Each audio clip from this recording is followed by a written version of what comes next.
like an hour and a half or so.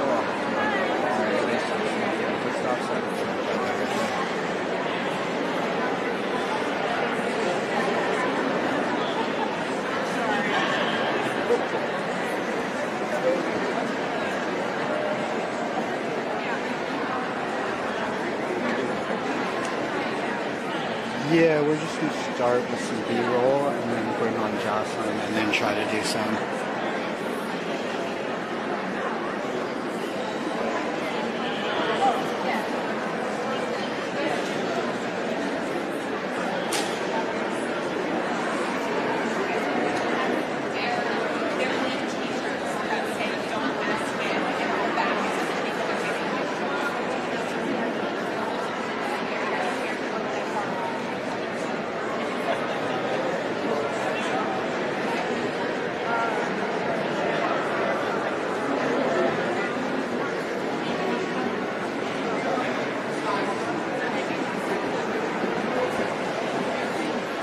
Act.tvers, welcome back to the Hart office building in the Senate.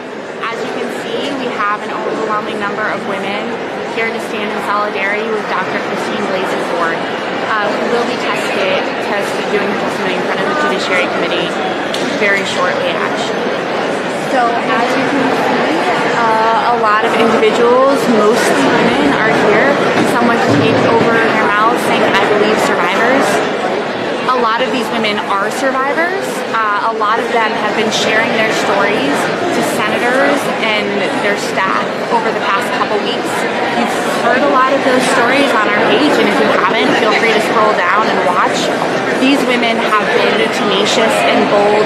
Many of them have been engaging in non-violent civil disobedience, and they're back again today. It doesn't look like they're trying to get arrested. They're just here to say, we believe survivors, we believe women, and we will not let a man who now has 5 counts of alleged rape be nominated to the Supreme Court. We're going to be doing some interviews with some of the wonderful and brave people that are here. If you follow us.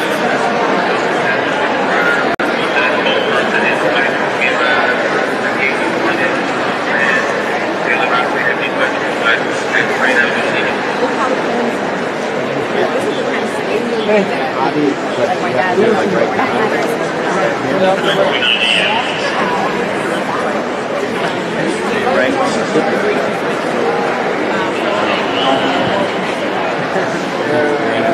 you have a camera? Are you on camera?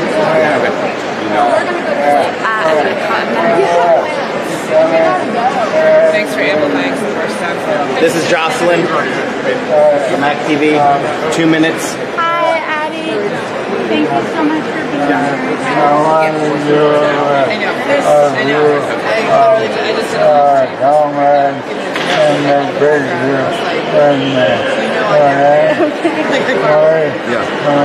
Okay, I'll go on the other side then. All right. And they're fired up. They know. The women must be down tonight. What's going on? That's great. It's hard yesterday. No, I'm here. She must be free. They don't have beer.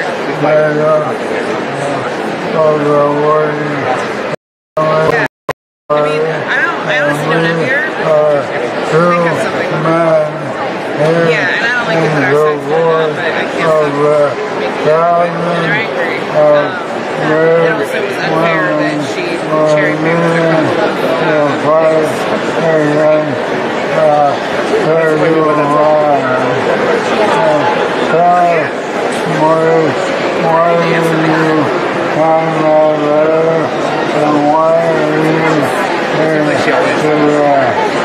This is the least that any man should do.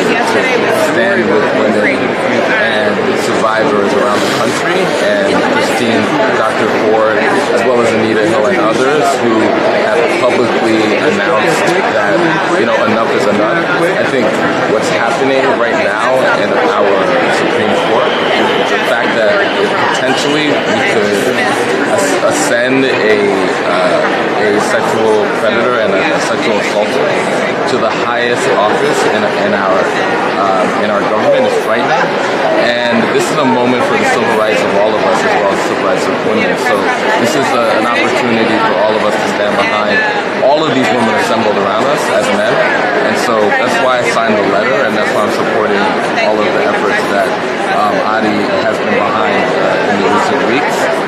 challenging men like us to be public and to be public allies in this fight.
Thank you guys. Thank you.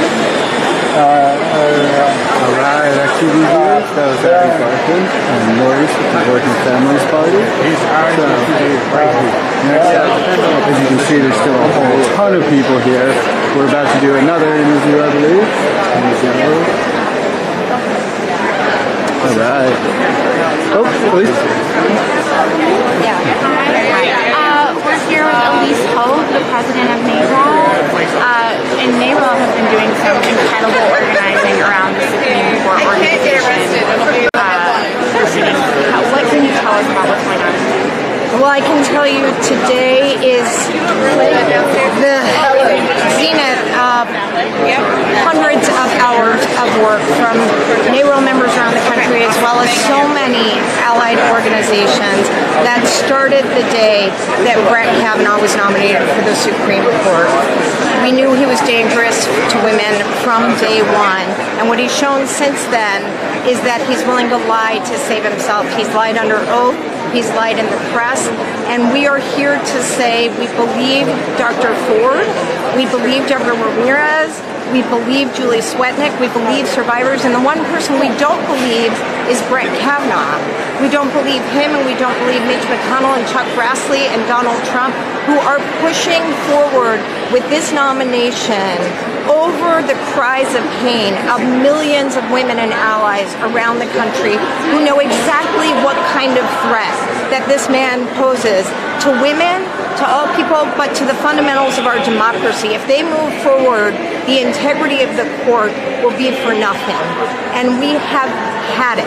His nomination should be withdrawn today. We have members all over this building speaking truth to power. We have members all over this country making their voices heard today, as they have every single day, saying that the court needs to represent respect and dignity for women, for our bodily autonomy in all of its facets, and we will not rest, we will not be quiet until Brett Kavanaugh is gone and we have a justice who centralizes equity and justice in our court and in our country. And we are so proud to be here today with all of our allies doing just that. Let's remember that this is an illegitimate proceeding. Dr. Ford should never have had to testify. This guy is applying for a huge job promotion. This is not a court of law. His credibility was ruined prior to today. He needs to go. Women need to be listened to. Thank you. And let's go check out this action that's going on in here.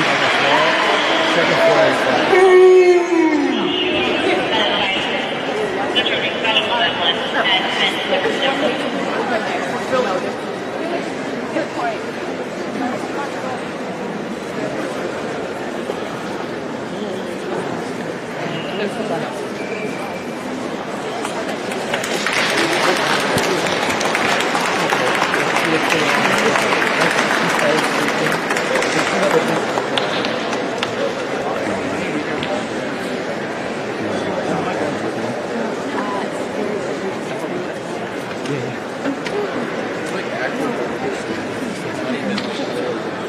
here with Holton Arms alumna of the school where Dr. Christine Blasey Ford was attending when she was assaulted by Brett Kavanaugh. You see the women wearing these shirts, "Don't mess," as in do not mess with Holton Arms alumna, do not mess with women.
Did you hear on the radio they counted 6 of us right away?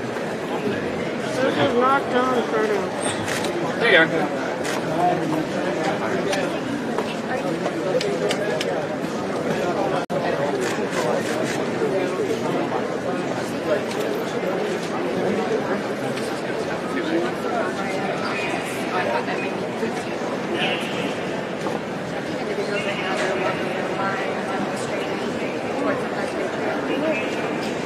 Is this demonstration? Yes, it is.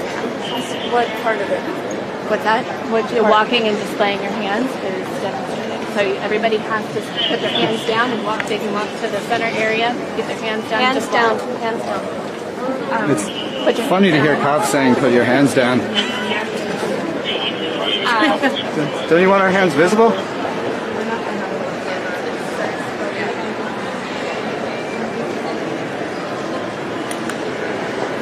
So, to clarify, what's been happening over the past couple weeks is arrestable actions have become increasing the bandwidth of what qualifies as an arrestable action. You see here protesters having their hands up. That was not arrestable until a few days ago. Now we're saying that qualifies as demonstrating. So these people walking through the Hart Atrium, a public space that the taxpayers pay for, are now unlawfully demonstrating unless they put their hands down.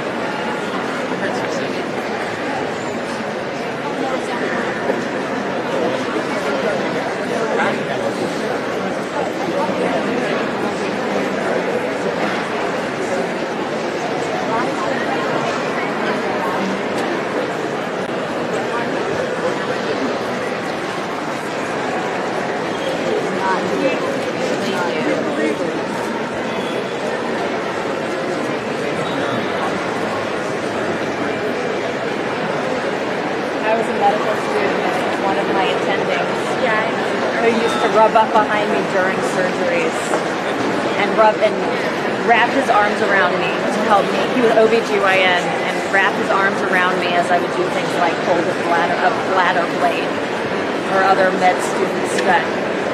And I reported him immediately. And I think Holton gave me the strength to do that. This had happened to him before. I brought it up straight to the head of all of the rotations, and he was given 3 months without student contact. And this was not his first time. We believe in you. Thank you for sharing.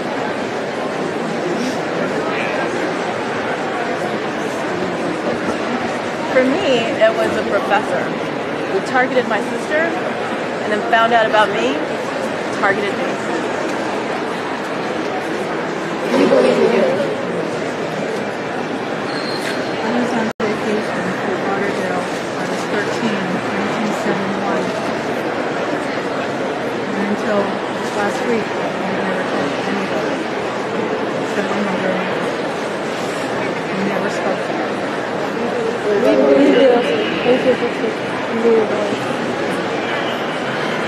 I remember like it was yesterday, but it took me like 20 years to tell it. Because I did get in the car with her.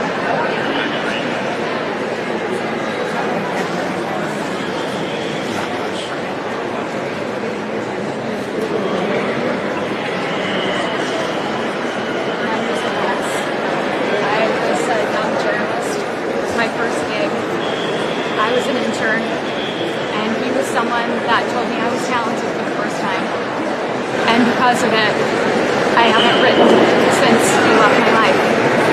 He took my virginity, and I don't remember a damn thing, other than waking up next to my boss with no recollection of how I'd gotten there. And after that, I thought I was in love with him. He convinced me it was coercion. And I know that he's actively doing the same thing right now to many others. There is a network, and I'm trying really hard to bring it down. I'm so proud of you. Thank you. So proud of you. Be strong. Please take that back. Take it back. I'm trying. Restore your innocence. Well, before I go, I'm afraid of me.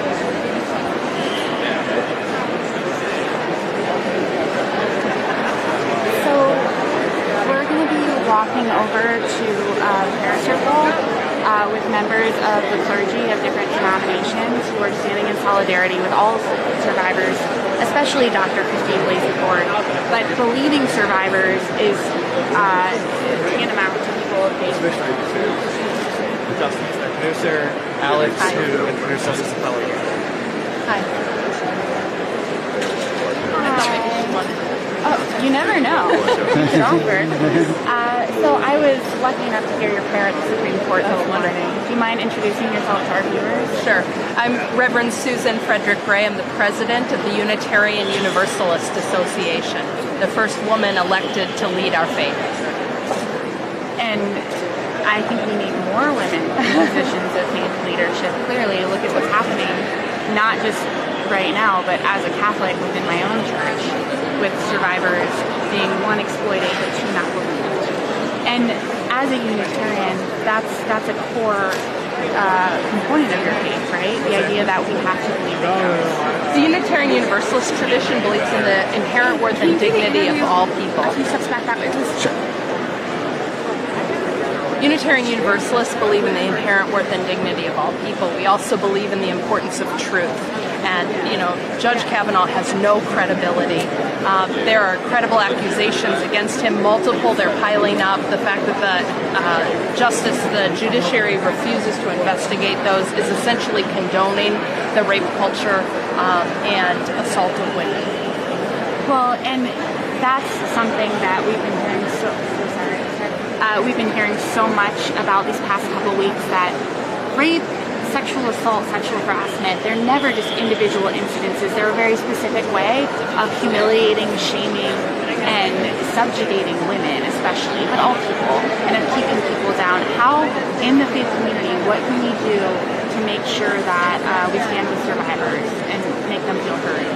Right, so in Unitarian Universalism, we are actually dedicated to healthy sex education for people at all ages. So we teach all of our 7th and 8th graders 100% consent 100% of the time.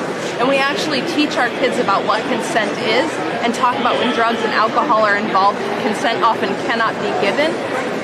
And the reality that assault is not about sex, it's about power, it's about humiliation, it's about domination, and trying to educate young children about consent, about healthy sexual behaviors, about speaking up. And what's interesting about providing kids education, young people education, is we find in our classes, in our churches, when we teach this curriculum, that people who never knew what was happening to them was wrong come forward. That they're able to give a name to what's happening to them, which may be abuse at home or it may have been something that happened in school. But we are empowering boys and girls to speak out for themselves, to know what's happening, and to be healthy sexual adults. Thank you so much for all this work. And I love that one of the most heartbreaking statistics in America right now is the number of sexual assault victims who are children and who are assaulted by other children, by members of their own family. And I really just can't appreciate enough the fact that you are starting these conversations young, because we all need to have these conversations with our children super young. And we've been compiling stories while I'm here from Unitarian Universalists around the country, and I heard from a Unitarian Universalist that because of what we call OWL, which is our comprehensive sexuality education, that was when she learned what consent was, and that she learned what happened to her was wrong, that she had the words to define it and then to advocate for herself, and that's so important. Thank you so much. You're welcome. Is there anything else you want to share with our viewers? Just pray that this nomination will be withdrawn.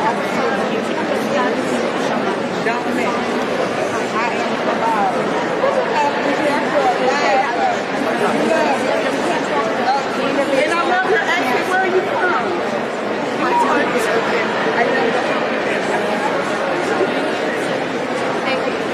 Hey guys,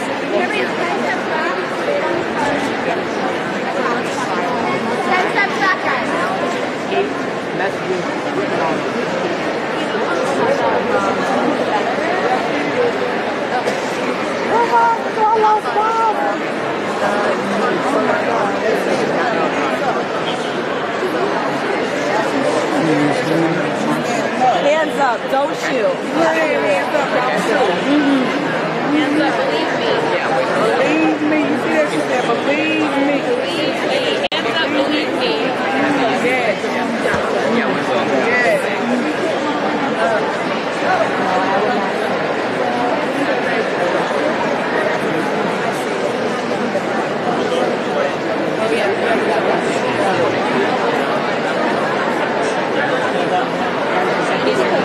Signs away. Thank you. Not even taking it that much. No. Okay. Signs away.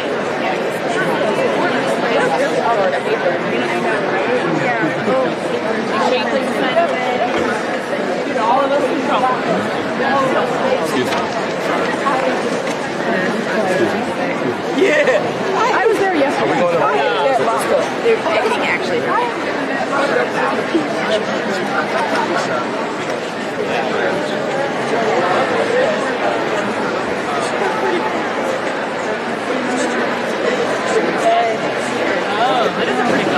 Hi, we're here with Bob Land of the Women's March, co-founder of the Women's March, right? Yeah. And how does it feel to see all the support for Dr.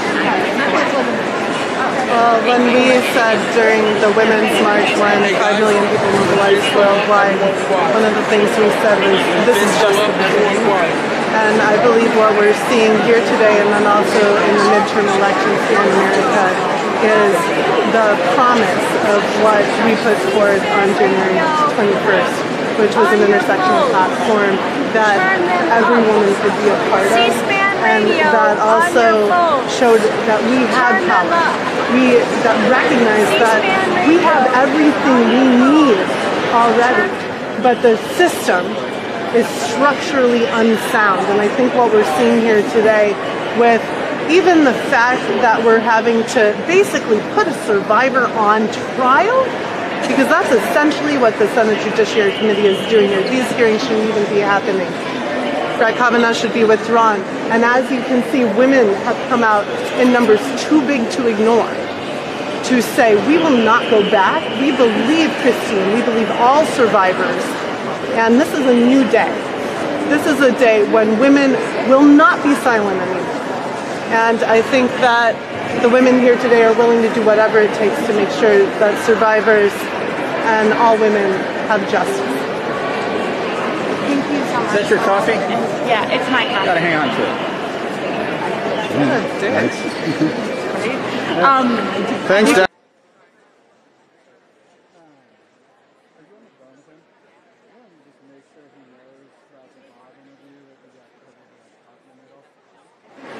Okay, cool.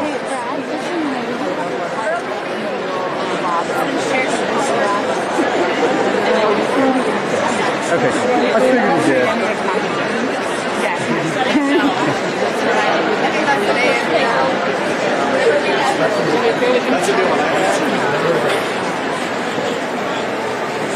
C-SPAN radio on your phone. We're staying here. Try to be silent.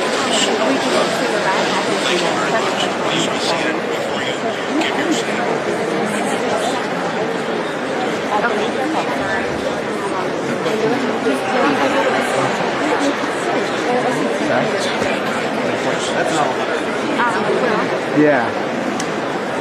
So activists are going quiet, and people are. I know you would. Still in. People are being told to turn C-SPAN radio on their phone and turn it up. I think the idea is to amplify whatever's being told. We'll tune in for that.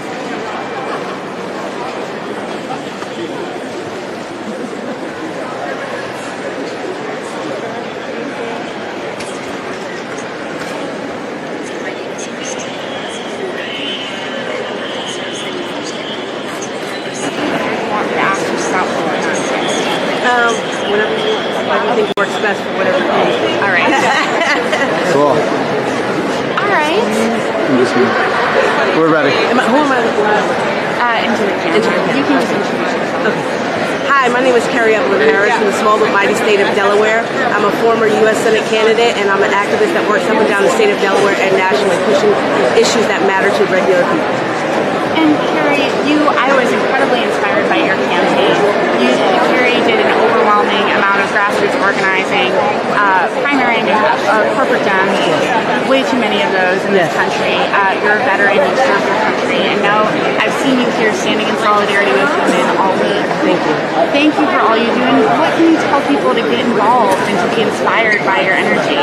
Absolutely. So we had an amazing campaign. We got 35% of the vote, got outspent 30 to 1. We spent $150,000. My opponent spent $3.3 million. We had over 800 active volunteers. 41 states plus the District of Columbia were in support, and we still see that action moving now. And so that momentum that was built is because people believe in us. And so, and 42 years of name recognition that my opponent had. Hey, Carrie. Hey, sorry. So this is a movement. We won on that day, and so we have to continue. And ever since then, I've been pushing in the same way I was pushing before to make sure we're helping each other. And the big deal here now is Brett Kavanaugh is a threat on so many levels to all of our civil and constitutional rights. But then it goes further. This question of these allegations of sexual assault are real, right? And we cannot continuously allow women to feel like they're alone when they're speaking about the injustices that happen. Everybody's entitled to due process. I know there are people here in support of Brett Kavanaugh, and that's okay, and that's good. He deserves due process too. But our Senate needs to understand that we cannot go forward if we do not do this. And as somebody who, as a military member, I was a victim of what we call military sexual trauma, which is sexual assault, but I had to stay silent because I was serving under no national health, and I couldn't risk my sexuality being exposed and ruining my entire career. And that happens a lot of times. And we're wondering why it took over 30 years to come forward. What other impact would it have had? But it comes to a point where you say, I have to use my voice. I have to use what happened to me to help other women. And that's why so many are here. And we have to make sure that that is something that is called out, in addition to all of the other things that Brett Kavanaugh threatens as far as American girls. Everything you just said is so important, and I literally can't thank you enough for using the trauma of that experience to come forward and represent for other women, because I think all as women and as is it okay if we grab one of these just before, because I'm afraid of all right, well, good luck to you. When they give you like several days off, there's go in and come back. And I wrote you. For my own feeling, I wrote me too, and that I'm a survivor. And so as I stand here without a sign, I display my body as a sign itself that shows my beliefs, that shows that I support these women. And that no matter how many paper signs they tell us to put away, no matter how many times he tells me we can't chant, I will be standing here silently until the end.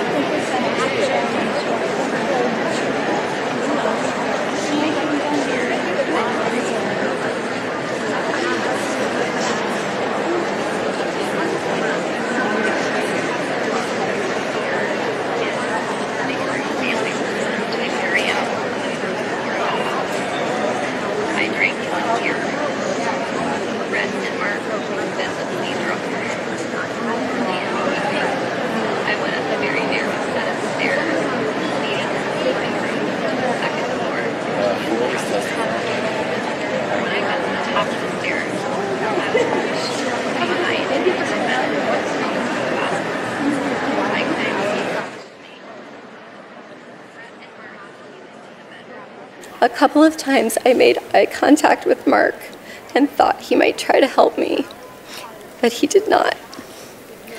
During this assault, Mark came over and jumped on the bed twice while Brett was on top of me.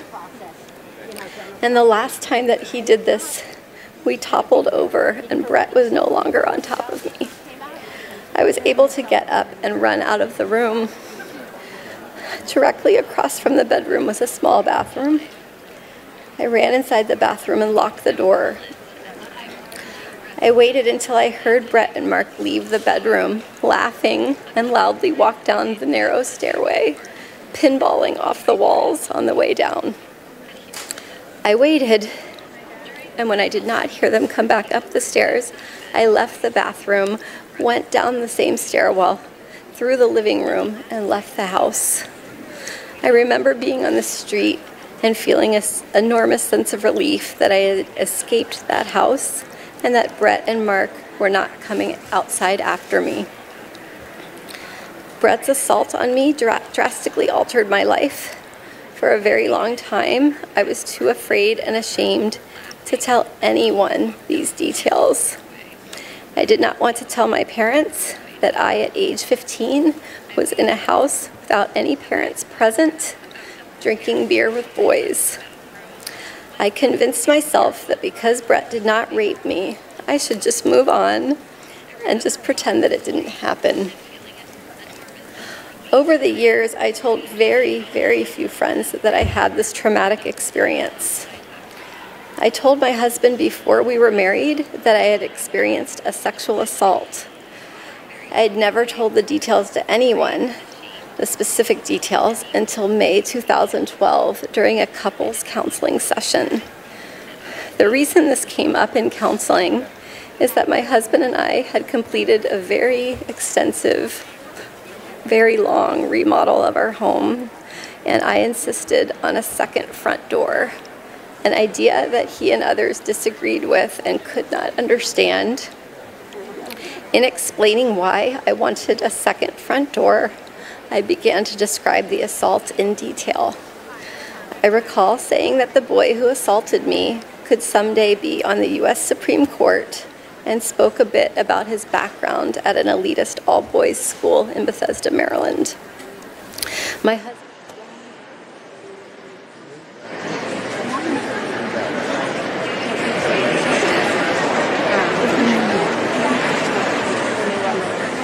assault, because recounting them caused me to relive the experience and caused panic and anxiety.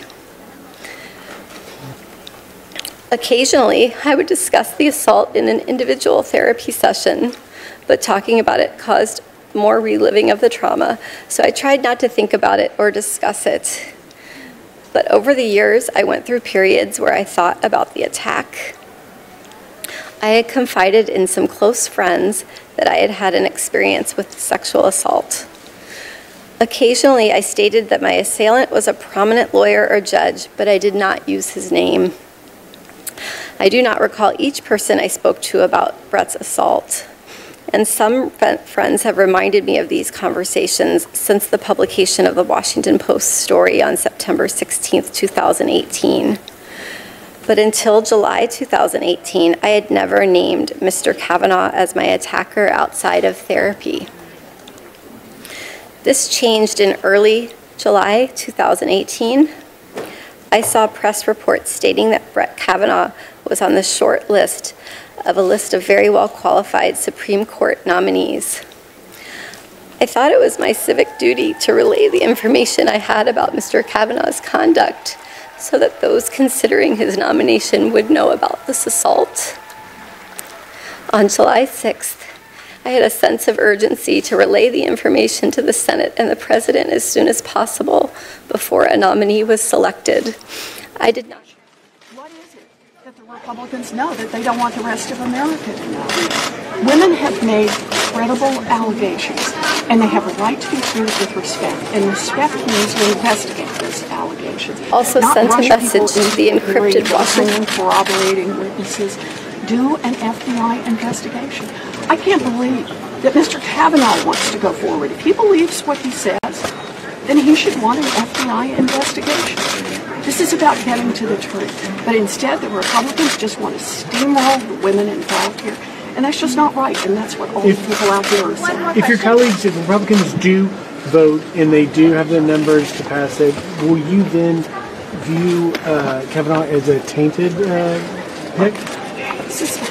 We're talking about a job application for someone who's about to get, or is at least been nominated for a lifetime appointment to a job that will touch the lives of every single human being in this country.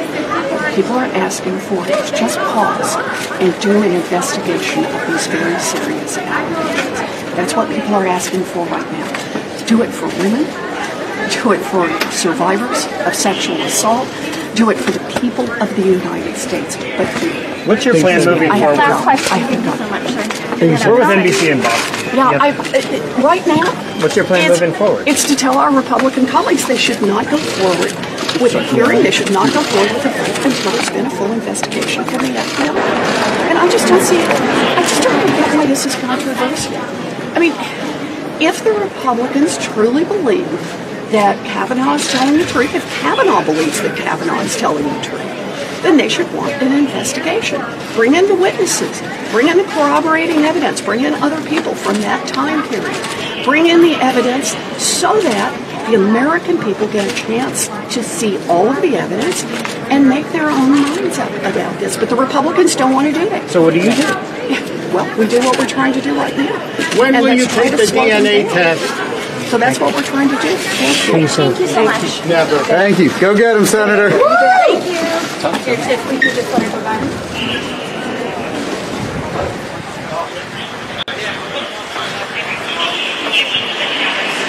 So obviously, for those of you watching, that was Senator Elizabeth Warren talking about why she is against this nomination and why the Republicans should pull it.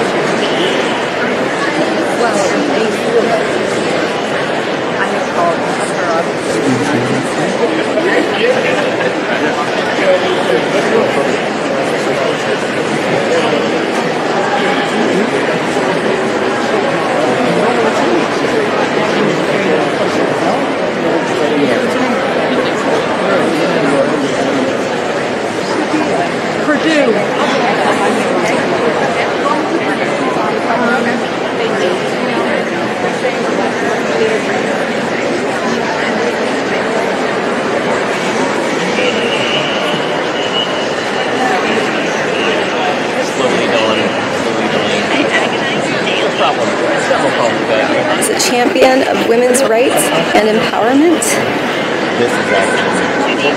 forward, my single voice would be drowned out by a chorus of powerful supporters. By the time of the confirmation hearings, I had resigned myself to remaining quiet and letting the committee and the Senate make their decision without knowing what Mr. Kavanaugh had done to me. Once the press started reporting on the existence of the letter I had sent to Senator Feinstein, I faced mounting pressure. Reporters appeared at my home and at my workplace, demanding information about the letter in the presence of my graduate students. They called my bosses and coworkers and left me many messages, making it clear that my name would inevitably be released to the media. I decided to speak out publicly to a journalist who had originally responded to the tip I had sent to the Washington Post and who had gained my trust. It was important for me to describe the details of the assault in my own words. Since September 16th, the date of the Washington Post story, I have experienced an outpouring of support from people in every state of this country. Thousands and thousands of people who have had their lives dramatically altered by sexual violence have reached out to share their experience and have thanked me for coming forward. We have received tremendous support from our friends and our community. At the same time, my greatest fears have been realized, and the reality has been far worse than what I expected. My family and I have been the target of constant harassment and death threats, and I have been called the most vile and hateful names imaginable.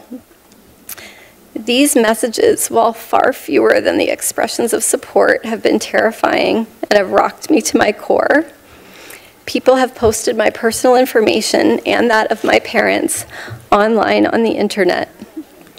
This has resulted in additional emails, calls, and threats.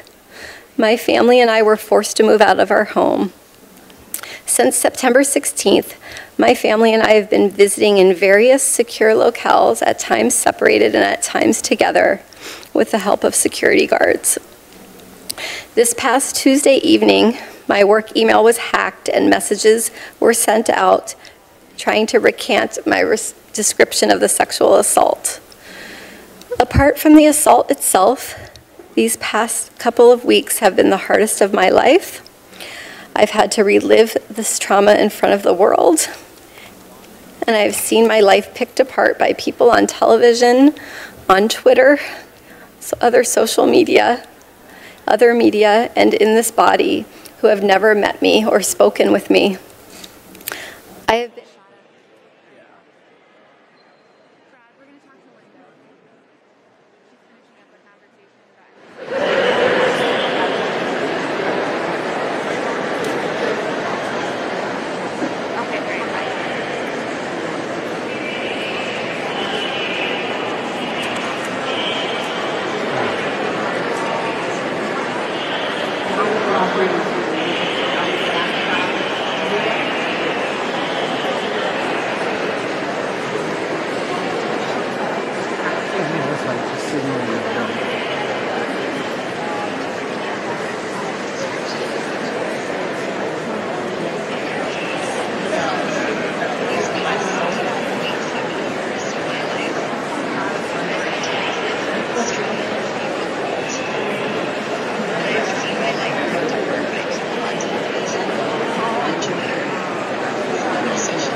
Well, I just came out of the bathroom because I had a little bit of a panic attack, but I'm fine now. I was watching Dr. Ford's testimony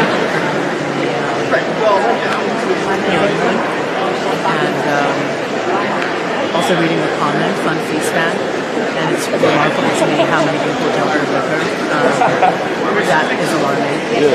It's also remarkable to me how nonplussed and unconcerned some of these senators seem to be. Lindsey Graham actually looks like he's disgusted with her testimony, so that is giving me blinding rage. Blinding rage. I have a lot of rage right now. It's very upsetting. But I'm heartened to see, that there are thousands of people here in the Hart Building and also in various Senate offices watching the testimony right now. I'm glad to know that there are people like Senator Gillibrand inside the hearing room with folks like Melissa Milano and Toronto Burke and other members of our delegation who have decided to sort of sit through this entire process.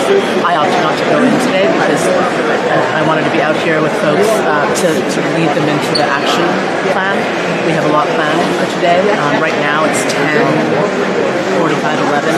We're just here in the Hart Building supporting Dr. Ford. We're not engaging in any type of civil disobedience inside today because we want to respect Dr. Ford and show her solidarity. At 12:45, we're going to be marching to the Capitol Reflecting Pool, where we expect thousands more to join us. And at that point, we will march from there to the Supreme Court, where we'll have a rally, and after that, TBD.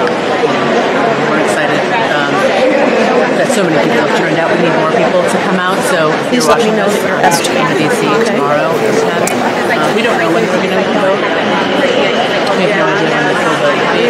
It's really, we don't know. It could be Monday, it could be Tuesday. Clearly, Mitch McConnell is not respecting Dr. Ford or his colleagues in the Senate at all. And, determined to push this through a full vote as soon as possible, which we think is egregious. Well, and thank you for being here. I really need to reiterate to the viewers at home that the Women's March organizers have been here every single day for crazy hours. 3 weeks. You got arrested. She got arrested. Jocelyn got arrested. We did this it started September 3rd. It was Labor Day. Yes. And Linda was like, let's go. And I was like, okay. So we came and then we did the first batch of arrests, and Linda was the first to get arrested. I was like the fifth, maybe. I think those photos went viral. They were above the fold. Everybody saw them. And then we thought, let's re-examine who this jurist is. And then more and more people came together, and now we have a lot of folks from Ultraviolet and Planned Parenthood and National Domestic Workers, a lot of progressive groups and members out today, which is great. And it's been 3 weeks, and we have been here every day. And we will not stop coming here until we're not going to stop. We hope that we can win. We believe that we can win.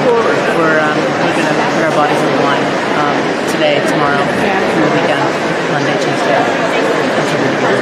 What these men need to realize is that you need to not screw with survivors, because we've already survived male domination and humiliation rituals. You're not going to scare us with whatever the fuck this is, but it is traumatizing. It is re-traumatizing to listen to women tell their stories and watch the coldness with which it's received.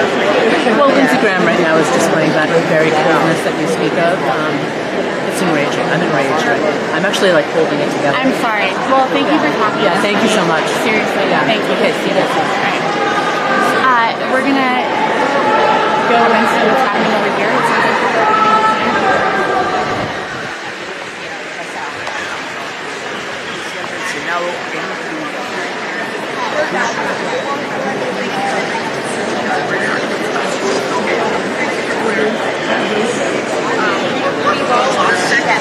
we've all done lost it.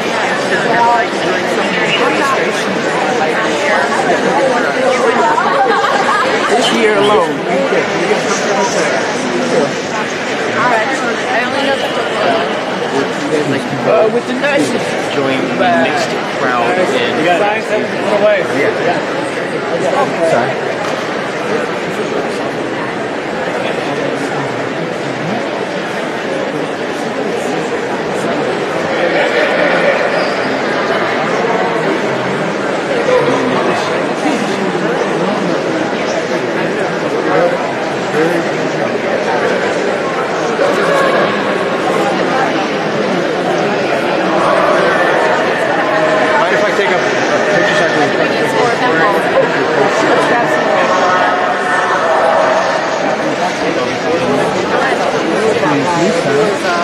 She was like, I have to do something. I can take the morning off. Arrest and lock up. Okay?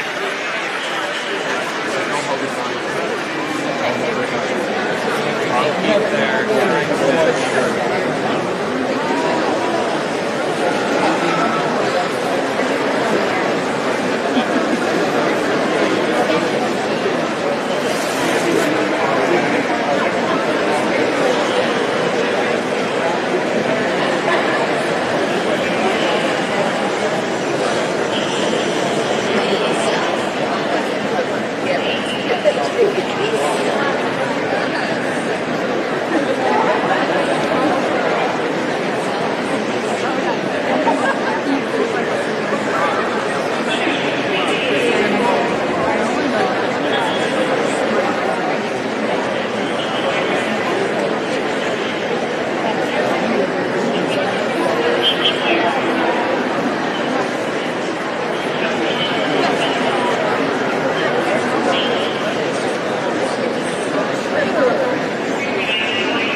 Well, I haven't held it in all these years. I did disclose it in the confines of therapy, where I felt like it was an appropriate place to cope with the sequelae of the event.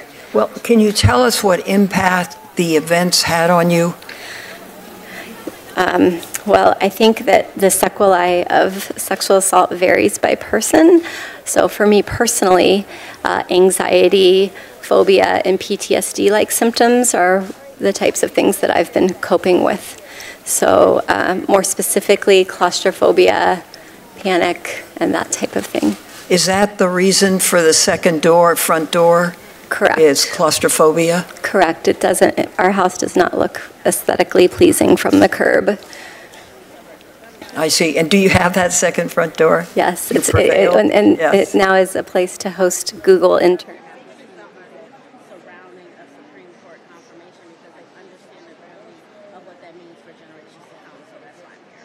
And what do you think is going on in Ford's head right now?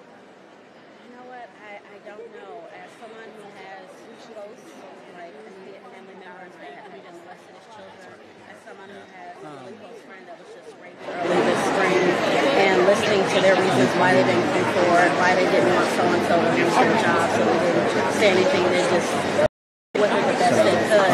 I mean, for her to do this, for her to, I don't think she had a clue what would happen. Threats against her family, threats against her.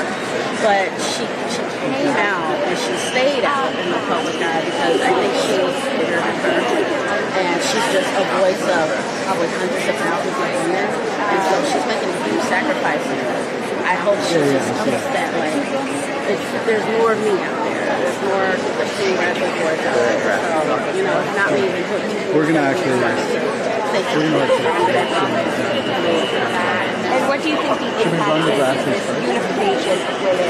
Should we go to grass? Yeah, go to grass. Where's his office? Ah, right. Right there on the right.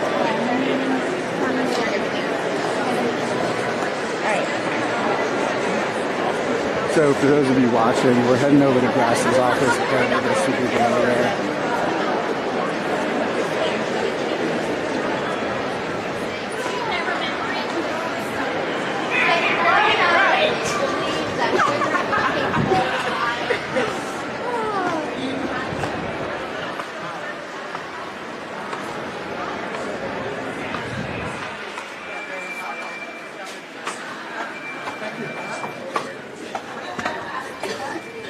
However, once he was selected and it seemed like he was popular and it was a sure vote, I was calculating daily the risk-benefit for me of coming forward and wondering whether I would just be jumping in front of a train that was headed to where it was headed anyway, and that I would just be personally annihilated. How did you decide to come forward? Ultimately, because reporters were sitting outside of my home and trying to talk to my dog through the window to calm the dog down, and a reporter appeared in my graduate classroom, and I mistook her for a student, and she came up to ask me a question, and